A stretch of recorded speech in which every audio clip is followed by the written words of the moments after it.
Hello, and welcome back to another episode of the Cosmic Girly Cello Chronicles. I am your host, JM, and today I want to talk about, it's a topic that I kind of start to overthink anytime someone asks me about it, but I never think about it when I've not been asked about it. So it's like it's one extreme or the other, which is really bizarre because I think it's just so natural to me because it always has been this way for many, many years. And it is, what music do I listen to and what music do I not listen to? And the assumption, I think, is that for years and years, as a classical cellist, as a classically trained cellist and orchestral cellist, the majority of people, when asking me what do I listen to, they would see that I have a cello and assume that I would listen to, Bach cello suites and Elgar cello concerto and Dvorak cello concerto and Haydn cello, all the cello concertos or predominantly cello music. And if they didn't think that, then it'd be like, okay, so you predominantly listen to classical music, anything classical, orchestral stuff mostly. But then what's also really interesting is they would look at me, to be fair, this was years ago, but they would look at me and see the colour of my skin and then would assume that perhaps I listen to predominantly soul music. And I always thought that was really, really curious. But here's the thing, right?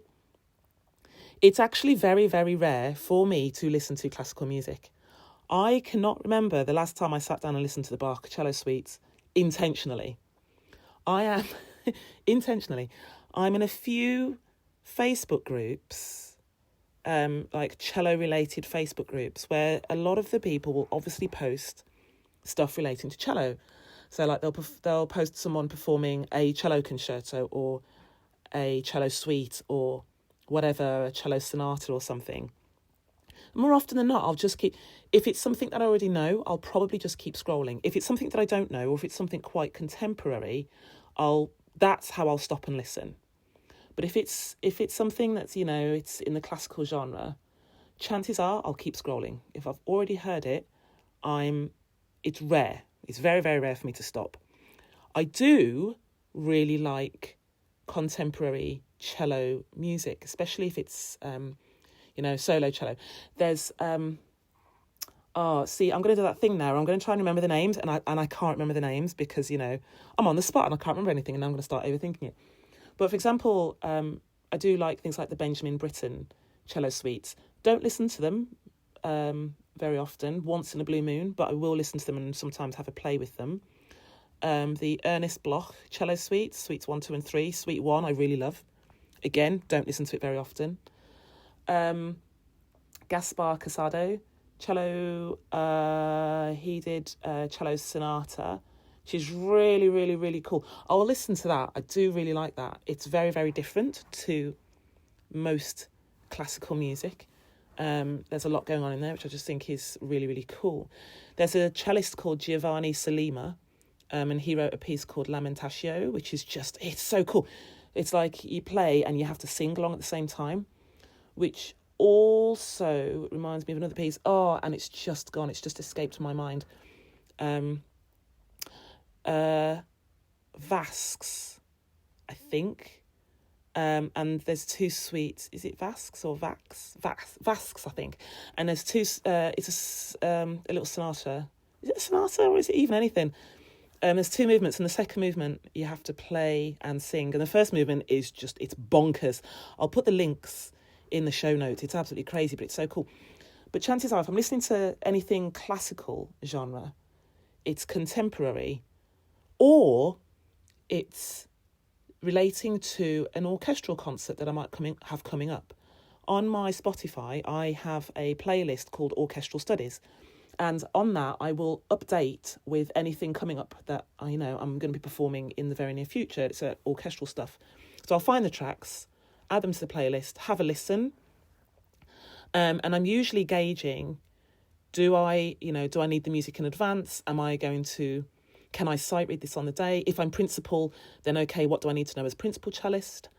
What do I need to watch out for? What are any tricky bits that I need to pay attention to? Do I need the sheet music? Do I need to go on IMSLP and get the sheet music?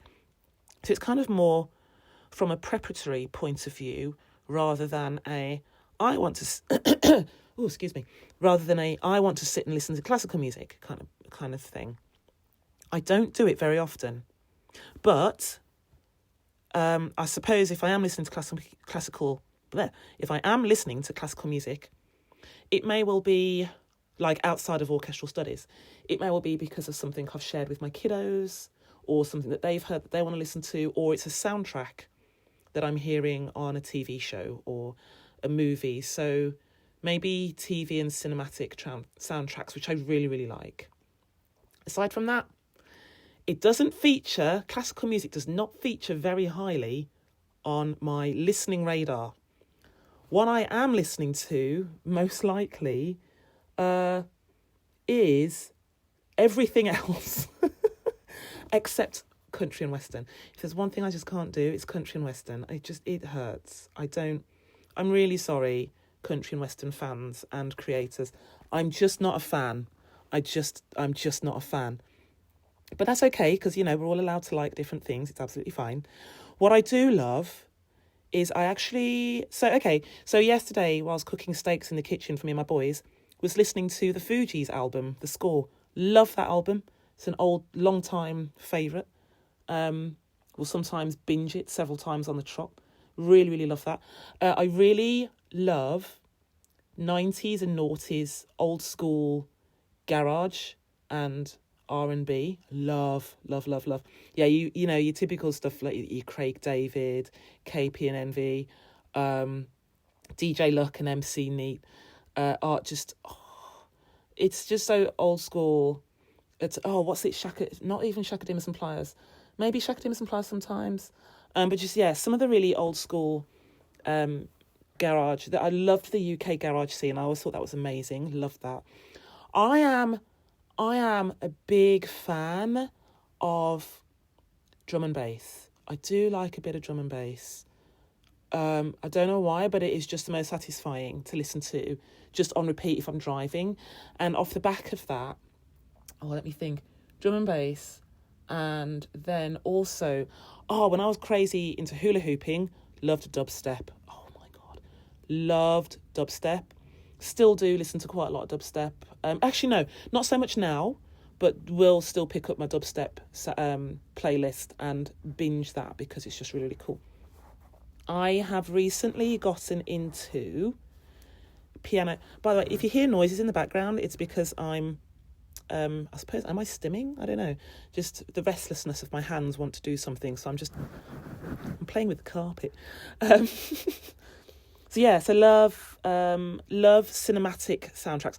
One thing I'm really loving at the moment is, I think the playlist is something like, it's a playlist I found on Spotify, and it's something like cinematic and emotional music, and it's basically like soundscapes that you might have in films again. So it's, it's predominantly piano. Think Einaudi, like very, very Einaudi-esque. So lots of piano, lots of strings, and actually, kind of a spoiler, I suppose, I'm looking at creating some of that stuff myself. I actually have 2 tracks on the go that I've been composing for cello, solo cello and piano. And I'm writing the piano parts. And it's really, really lovely to do that. I wouldn't say classical, but I suppose some might. I don't know what genre it falls into. I want to say contemporary because, it's contemporary.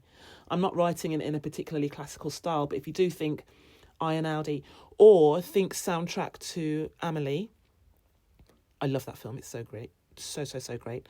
So, I would say I am listening to such a wide mix of stuff. It's really cool. And it's very, very out there.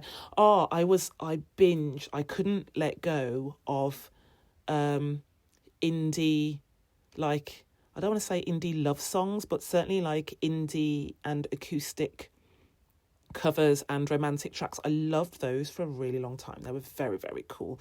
And those were really nice for chill out stuff as well. Those were really, really cool. Do you know what? I listen to such a wide range of stuff, and I think that really helps me blend very quickly into a lot of the ensembles or solo work that I do. Playing with things like Symphonic Ibiza, I will listen to Ibiza classics, dance albums, Ibiza chill stuff. Like, I will listen to that on repeat for days on end, because it's just what I love. I just really, really enjoy it. There's always something different that I hear going on in the mix, and for me that's just really, really cool.